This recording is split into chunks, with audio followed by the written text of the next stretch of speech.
Hooday Bengals fans, my name is Matt Minich, and this is Bengals Chalk Talk. Today I have a very special guest. The Bengals are about to draft a brand new quarterback, so we are in need of an expert opinion, and that is just what we have got today. Today's guest has 11 years of experience as a professional quarterback, mostly in the NFL, but spent enough time in the CFL to win a Grey Cup championship with the Winnipeg Blue Bombers.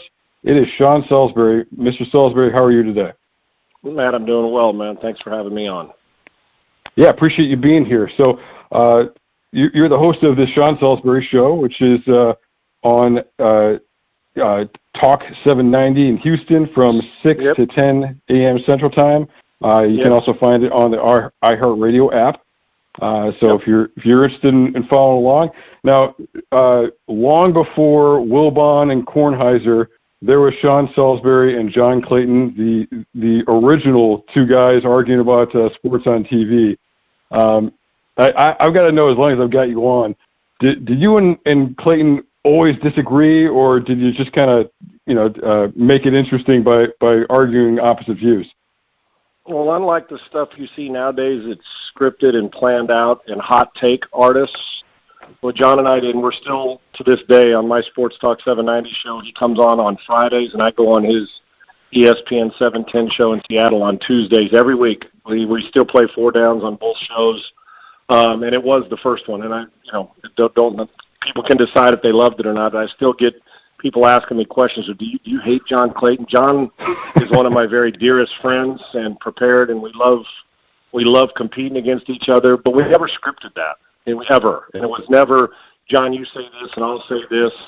And it's not hot take just to get people, because, we weren't doing Twitter when John and I started that, and it was before all the stuff that's on. And those guys, people that are doing it now do a good job, but it was not scripted. They'd ask us both about 10 or 12 questions, and they'd choose the 4 or 5 that they the 4 downs, and then if there was a bonus question or a bonus down. So John and I have great respect, very good friends, but it wasn't, there's no hatred. There was, like I said, we're dear friends, but when we turned it on, just like a game, I got buddies that I played against my whole life, but if they had a chance to hit me when I was in the pocket, they're going to hit me and then shake your hand after the game. And that was the way John and I went about our business, and we're proud of that work.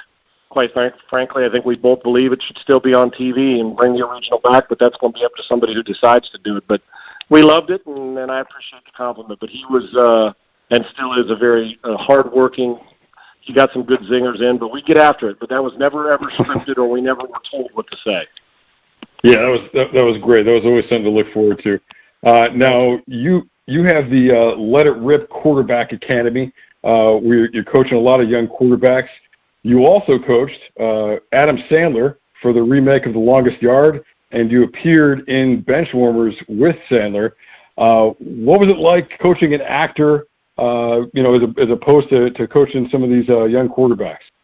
Well, an actor, hence the name, should be able to emulate or learn quickly how to impersonate something, right? And I can remember, and Sandler's still, to this day, a very dear friend. I mean, we talk and text often, and he'll come on my show when one of his new movies is coming out. And fortunate to be in 3 of his movies, and we had a blast filming all of them, and House Bunny as well. But the Benchwarmers was a blast because I was in that movie throughout it. But Long Shot was the first one, and when I get the quick story about it, I was doing TV at ESPN, and I got a call at my office that was left on a voicemail.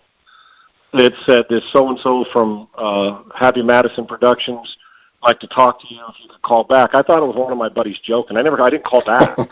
I just ignored it. About a week later, I got a call again and said to call back, and so I called back, and it was Barry Bernardi who called, and he happens to be the executive producer and one of the bosses for Happy Madison, and they have their lot at Sony Pictures. So I call, and it says Sony Pictures. I said, Barry Bernardi, please. And they run right to him. So right then and there, I said, well, this is strange. And I got him on. He goes, Sean, Barry, and I just called. I said, how you doing? And we kind of laughed. I told him I thought it was a joke, but I guess this is real. And I said, what can I do for you? And he said, well, if you haven't heard, there's a remake of The Longest Yard coming out. And I said, yeah. I said, I love the original. And he said, well, Adam Sandler has seen you on television. And I didn't know Adam. Matter of fact, I'd met Adam for about 10 seconds at a game when Dan Fouts and I were doing the Chargers pregame shows. And when I had quit playing, we were doing the preseason games. Should I say not pregame, but preseason games. He was a play-by-play. I was a color announcer, and Sandler had come in because Fouts was in Waterboy at a game in San Diego and just said hi to Dan. They talked. He introduced me. I said, I'm a big fan. That was the extent of it. That was years before Longest Yard. And so I said, well, yeah. He goes, we'd like you to train. We're doing a remake. We'd like you to train our quarterback, Paul Crewe, to play Paul Crewe, which was Burt Reynolds in the original. I said, well, who's playing Paul Crewe? And he said, Adam Sandler. And I laughed because I said, well, Burt Reynolds, a tough guy. I said, Sandler. We laughed, and he said, he's going to play it. I said, boy, you're going to make me really coach him up, aren't you? And we laughed. I said, if you want me to make Sandler a quarterback, you're going to have to pay me a lot of money. And he laughed and said, that's no problem. So we joked about it.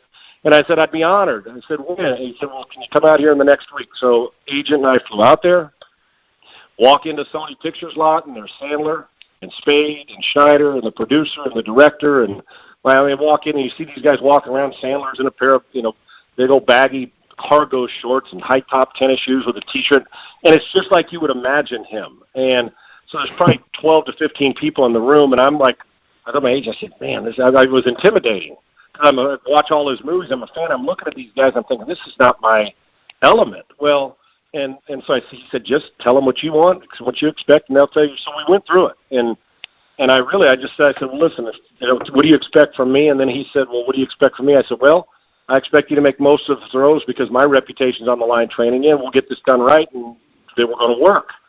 And the deal, we signed the contract. We got done that day, which was nice. And Sandler and I became friends, training for about 4 months, and then he put me in the Longest Yard, and the rest is history. And he did a great job. We did everything from when you break the huddle, how a quarterback looks at the line of scrimmage, to throwing, and he trained hard. The next day, we went over to his house, and he goes, Salisbury, all I want to do is know how to throw it 40 yards. I said, well, we're going to have to do more than that. I show up at his house. He's in his pajamas, and his dog Matzo Ball was there. And he said, come on in, Salisbury. I said, well, I'll just fine. And I waited. He got dressed. We went to the park, threw for about 45 minutes to an hour, and then we started training. And we'd always play 2-on-2 basketball before every training session over at the Sony lot or wherever we were training. We had to play basketball first. He loves hoops. And so we trained. He trained his ass off, and the rest is history. And he did a great job in the movie. And, when he told Dan Marino on HBO back in the day, when he told Marino, he said, yes, Sean Salisbury. Marino said, Salisbury trained you? And Dan and I are good buddies, and he said, Sean couldn't throw it in the ocean if he was standing on a beach. And so we still joke about that to this day.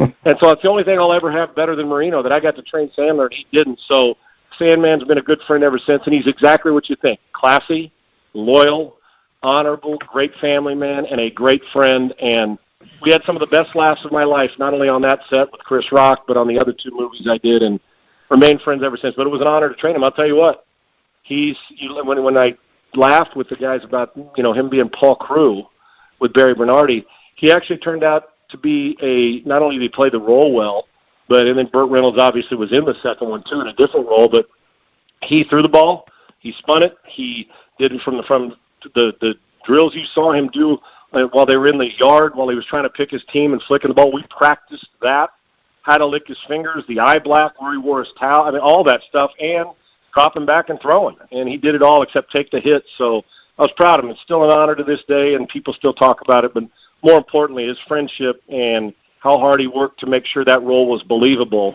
is what mattered. And I was in over my head because all those guys are in their element, but it was sure a pleasure to be around him, and we had a blast.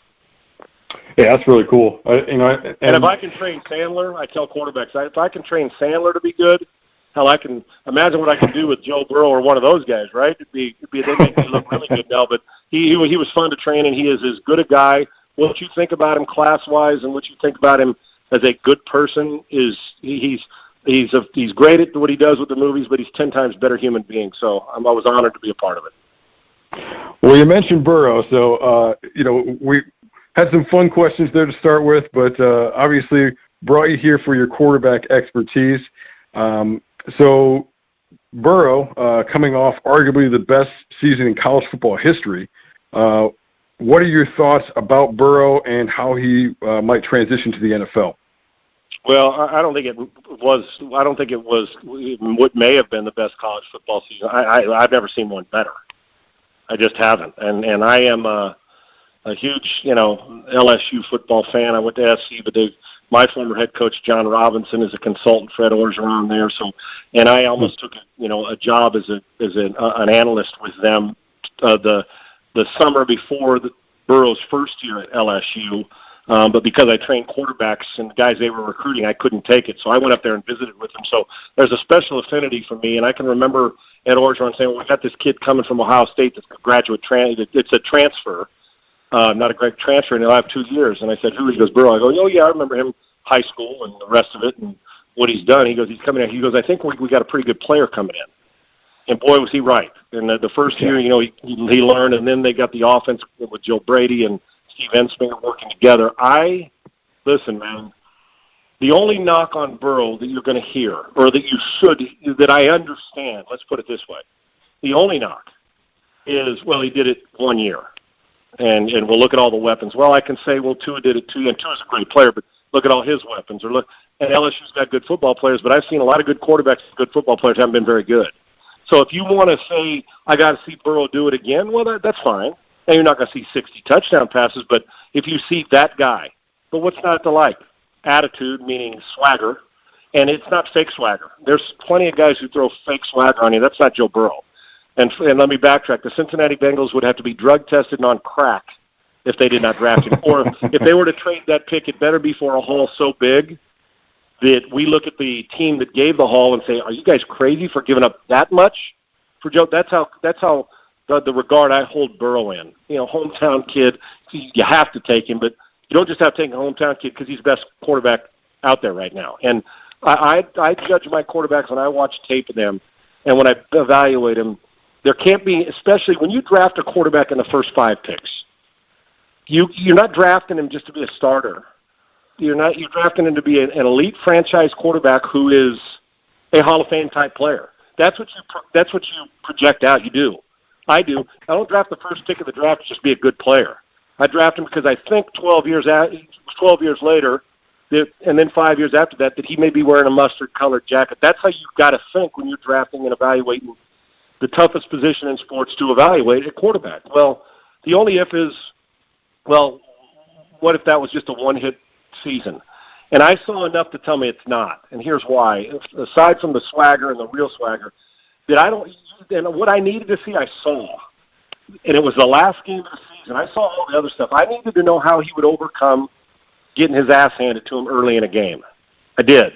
I needed to see him come out and throw a wobbly ball that was behind, maybe throw a ball that should have been picked, to struggle early in a big game and he played in a lot of them, obviously, with their schedule and the tough schedule they had in the SEC, I know, but playing in a national title game or a Super Bowl game is just different.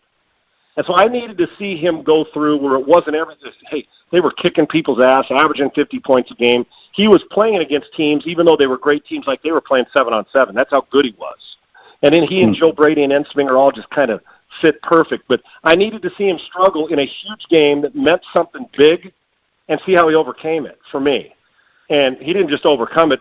The deep ball, he started off and he was like, "Ooh, what's up with Joe?" And then he got into his rhythm. And that's my number one, mentally, emotionally, and physically. How tough are you when the crap hits the fan? Anybody can play. I can still play when we're up 48-7. But can you play when you started a little slow? You can start to hear the whispers in the stadium. You start to wonder. How do you overcome that?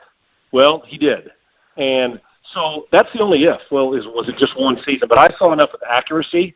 Incredibly accurate. When you throw that many balls and only like 4.8 or less than 5% of your passes are uncatchable throughout the season, it's crazy.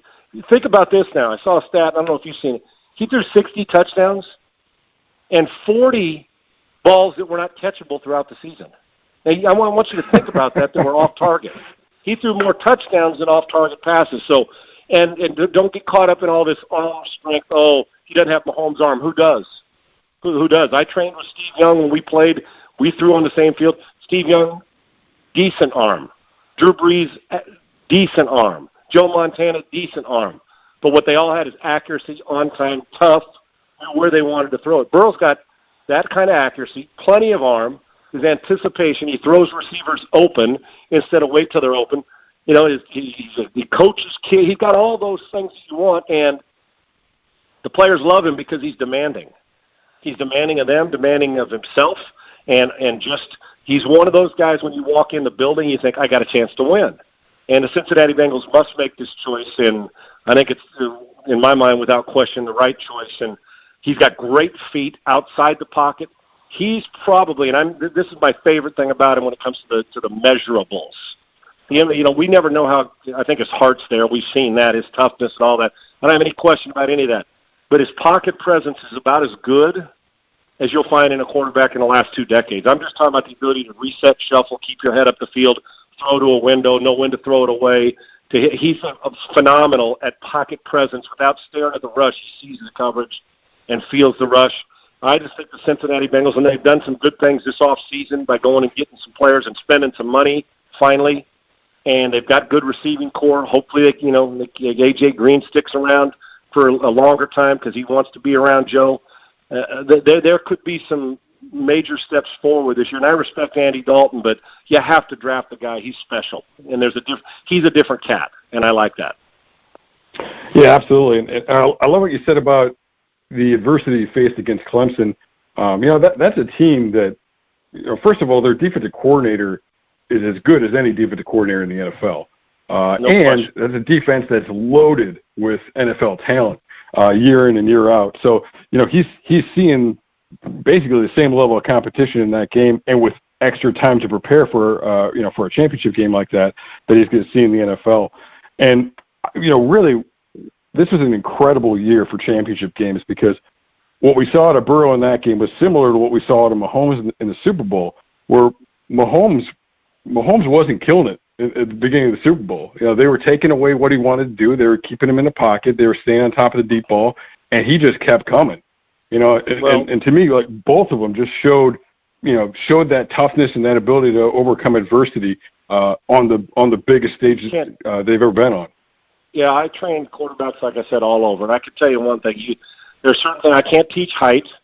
I cannot teach how fast they are. Now, if they've got a strength and conditioning coach, then he can help them get faster into that. But I'm a quarterback coach, and all the drills I do and the film we study are related to that position and how to be better at it. Aside from trying to be a better young man, we make them better. My job is to make them a better football player. That's why they come to me. So I can tell you this: I can't teach guts. You either got that or you don't. You can't force somebody to have guts, and you sure as hell can't teach Tom Brady coming in the 6th round and knowing that he's going to be that good under pressure his whole career, 20 years so far. So with Burrow has that. There's that. We call it the it. Whatever it is you want to describe that as, the thing that we can't really, that's not tangible, that we don't quite know. We think they got it, and then they show up and they got it. And I asked Elway this question. We were both playing. We were at his golf tournament years ago. We were sitting grabbing a beer together. And I said, John, what is it? Because for people who didn't watch Elway, I was fortunate to play.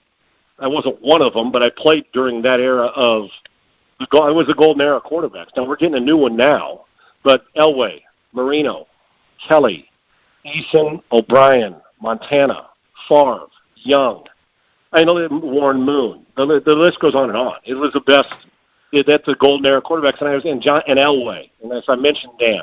So John and I were sitting there, and I said, Jim Kelly, the group. I said, John, what is it about you? When did you know that you were going to be great late in games? Because there was times when John would go 12 out of 23 for 3 quarters. It would look kind of sluggish. He'd be off, and then all of a sudden, the 4th quarter, boom. 8 minutes to go, 6 minutes to go, things change. He said, Sean, I was waiting for some scientific explanation or, we worked on it, talked about it. He goes, I did it once, and then I did it a second time, and everybody started to believe that it was just going to be a regular occurrence, and it was. But it was not, and so when you say, well, where did that come from? Well, obviously he has it in his DNA, and Burrow's got that. And you mentioned Mahomes. Mahomes was outplayed by Garoppolo for 3 quarters. For the most part, he was. And then the 49ers made the big mistake of throwing too often in the 4th quarter and too many, getting off the field and giving Mahomes more chances. And great players will eventually get you. A great hitter that you keep, that he fouls 2 of them off, and then you throw him one right down the pipe and right down Broadway, he's going to hit it. A great basketball player, he keeps shooting. Eventually, Steph Curry from beyond the arc is going to hit three-pointers and bury you if you keep letting him shoot and not defend him. And it's the same thing with these guys.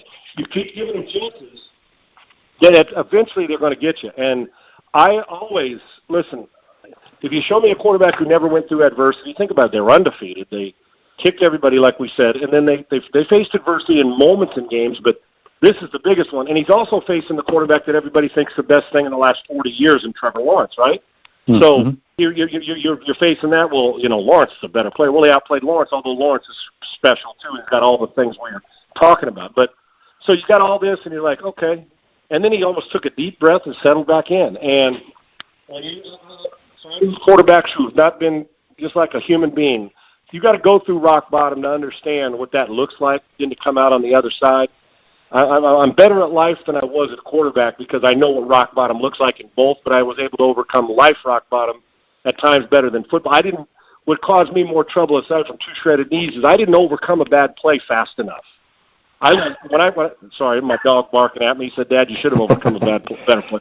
But I'd let it fester. Early in my career, I was fine in college, and I started something clicked in me, and I'd let it fester for 2 or 3 plays, which made 2 or 3 more bad plays. Guys like Burrow, guys like Mahomes, they don't give a rat's ass. Meaning they care about the game, but so what? It's an incompletion. Big friggin' deal. Oh, I threw a pick. Oh, and who doesn't? And in the process of doing that, they end up becoming better players. And I love Joe. Joe's the type of guy you want to coach, type of guy you want in your locker room, and type of guy that can go and throw 2 interceptions. And it's going to happen in Cincinnati. Watch. They're going to throw 2 picks or 3 picks in a game, and it's going to look ugly, and he's going to find a way to win in a game that maybe the people have the other team picked because we're still wondering if the Bengals are going to rise up, and he's going to have a game where he's struggling, and then all of a sudden it's going to click in, and he's going to find a way to win when he wasn't playing at his best, and you're going to get all the answers you need in that visual, even more so than you would when they win 31-3 and he throws for 400 yards. That's the real test, and you will see that, and you're going to see a guy who's a different level toughness, mentally, emotionally, and physically than you've probably seen. Andy's a good player, but this is different. This is a different player. It's interesting you mentioned Steve Young in the golden era of quarterbacks, and I remember growing up watching Steve Young. He was my favorite non-Bengal to watch, but his best games were like 3 interception games. But he'd be running around like crazy, and he'd throw 4 touchdowns, and they'd win the game. So yeah, definitely a guy that has that quality. Now, there's a lot of talk nowadays with the CBA the way it is about striking, in the window that you have with a quarterback on a rookie contract, and the importance of getting to the Super Bowl within that window. Do you think the Bengals need to be ready to strike within the next couple of years here? Yeah, and you can turn it around quick. Not just the Bengals, any team. We've seen teams like Jake Delhomme's Carolina Panthers go from 2-14, and then 2 years later we're playing in a Super Bowl. We saw the 49ers. Everybody said the 49ers were probably a year away or 2 years away last year from being a competitive, really competitive in the NFC West. Well, you saw what happened this year. They get a front 7 that's physical. They get a committed coach to the run game and a great front office guy in John Lynch who's not afraid of spending money and taking some chances. They draft well. They get their Swiss Army knife and Deebo Samuel, and then they get a quarterback in a trade that they stole for a second-rounder.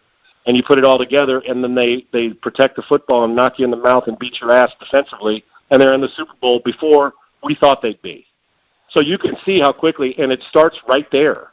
You better be physical, and you better have a quarterback. And if you're only one or the other, you can get close. Let me give you an example. The Houston Texans.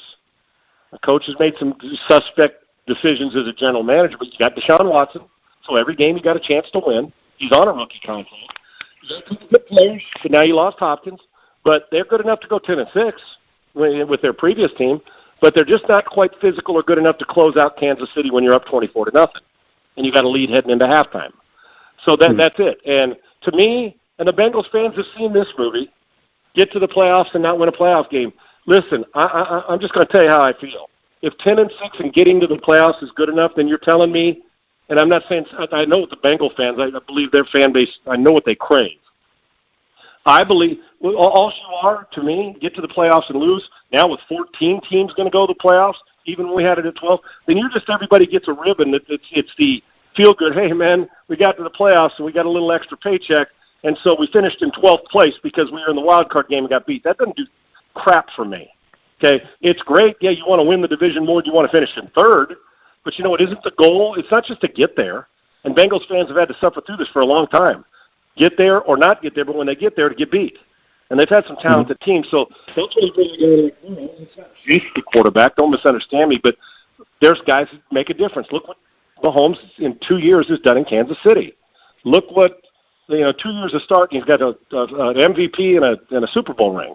Look what those guys do. Those type of players, Russ Wilson in Seattle, do for a franchise. So you better be physical at the point. And I know that sounds so cliche and element, but you have to. And while finesse doesn't win championships, that'll be the aberration. You can talk all the finesse you want about the Patriots in the days with Brady's in the gun. They knocked the hell out of you. The San Francisco 49ers wore you out. Look at the Super Bowl. Kansas City had to play physical, and then the quarterback bails them out. And so it's the same here. Be physical and have a quarterback. So Joe's got to play a little bit before we know, but of course you want to capitalize on it. If you're asking me right now, are they close to being a Super Bowl team? Hell no. Can it change quickly with an attitude and a cultural change? With the coach and bringing Burrow in and spending money. There's already a feel-good feeling in Cincinnati right now because people are saying, we're going to get the quarterback and we spent money this offseason. So maybe, just maybe, there's a commitment to this thing. Cleveland's going to be better than they were last year. We know Pittsburgh's going to be better because Ben's back. And we already know about Baltimore because they got the reigning MVP, and they're pretty damn physical and good too. All right? Look at the commonplace. What Cleveland? Quarterback didn't play well last year. Didn't end up well. Pittsburgh Steelers, Ben Roethlisberger doesn't play. Guess what happens? That team doesn't play very well. It's the same thing here. Quarterback plays well, it all starts there. And then if you're physical, you build it. So, yeah, you want to jump on it. Why would I, as a coach, be thinking 6 years from now? Screw 6 years from now. As a 30-year-old veteran doesn't want to hear that. Let's go win now, and you'll see a change in attitude and just a change in how they feel about it from this offseason and the quarterback when they draft Joe Burrow. It'll feel different, and I believe it's going to look different, but it's a competitive division filled with the other three teams in the division are pretty damn good. Yeah, and obviously the contract helps because you're not spending all that money in one area, so you can do a lot more. Spend it somewhere else. That's right. No question. We've seen in the past, in this century, the majority of the Super Bowls, have involved at least somebody named Brady or somebody named Manning. So, so we've seen veteran quarterbacks like Peyton Manning, like Tom Brady, like Drew Brees, win Super Bowls and be on their second contracts and be able to win the Super Bowl with the team that's able to be built around them. And I think people have kind of said this that once Mahomes gets paid, they're done. Do you think guys like Mahomes, guys like Russell Wilson, do you think their talent is transcendent enough in today's NFL to be able to lead a tough but maybe not the most talented team because they don't have enough money to pay all those guys to lead that type of team to the Super Bowl even when they're eating up a large chunk of the salary cap themselves? Yeah, well, what was the talk about Kansas City going in this year? Everybody said, well, Mahomes can get him close, but we were concerned that their defense wasn't good enough, right? Mm-hmm. I mean, we wondered during the season, is their defense really good enough to stand up even though Mahomes? And they did fine. Brady's been on plenty of teams that weren't loaded with Pro Bowlers, Hall of Fame, Super Bowl type talent, and he elevated them because Bill Belichick's a brilliant guy, and you find guys. And people overthink well, man, we got to have all first rounders. No, you don't. Matter of fact, the draft will be made by the quarterback and by what you do probably after the second round. Can a fourth rounder make a team and end up in the Pro Bowl? Here's what I hope the Cincinnati Bengals aren't thinking about Joe Burrow's second contract right now. Because if they're thinking about that, if money's on their mind, because I can manipulate as a GM today, if somebody hired me, I can find a way to go to players and change their contracts, get them more pay. If you want to manipulate the salary cap legally, but do it with players, if you have a group of guys that are committed to winning, I can move the salary cap around to where I can put it this way. The Houston Texans could have afforded to keep to pay Deshaun Watson $175 million when it comes up, because that's what he's going to make, $38 million a year, somewhere in that range. They could have kept DeAndre Hopkins and paid him, and they could have kept DJ Reader. They could have moved it around and said, "Hey, JJ, you want to readjust?" You can move things around, chess pieces, well enough to win. I hope, and you ask a great question, I hope the Cincinnati Bengals aren't thinking, let's do it now because when Joe's contract comes up, well, we're not going to pay him, so he's going to leave anyway. If that's their thinking in the front office, they've got no shot. They've got no shot. And I know that people in the past, they've gone on the cheap and their scouting department and they're behind and all that stuff. I don't want them to think that way because the fans expect more, just like the Cincinnati Reds fans. They want the big red machine back, okay? Just as Bengals fans want Boomer Esiason and the Sam White. I mean, they want that type of play where they got a chance to compete every year. I don't want to hear you can build a salary cap team. You can pay your quarterback plenty of money and make him the highest paid guy and still go win championships. But you've got to be smart. You've got to have a scouting staff you trust. You've got to have a GM with balls and moxie, and you got to have an owner that signs checks, trusts the football guy, and gets his ass out of the way. And that's what the good ones do in Pittsburgh, in Seattle, in New England, in Kansas City. You don't ever hear any of that stuff. They do what they need to do to win. So if Bengals, and I know fans aren't, and I know you and I aren't, and I'm sure the players aren't, but if the Cincinnati Bengals' biggest concern right now as a front office is we got to win now because, boy, if Joe plays like he's capable, we're going to have to pay him $150 million or $160 or $175 million 4 years from now when he wants his new contract, then if that's their thinking, then they're in the wrong business, and then they ought to get into some other kind of business and get out because football, I mean, you got to plan for things, but if money's the first thing on your mind, you're probably going to spend time finishing in last place, and the Bengals should be better than that. Absolutely, and it's a great time to be a Bengals fan. Obviously, very very excited for what's coming up here in about a week, we're all looking forward to the win and to a very long-term situation for Burrow in Cincinnati. So, thank you very much for joining me today, Mr. Salisbury. Where can people go to follow your work?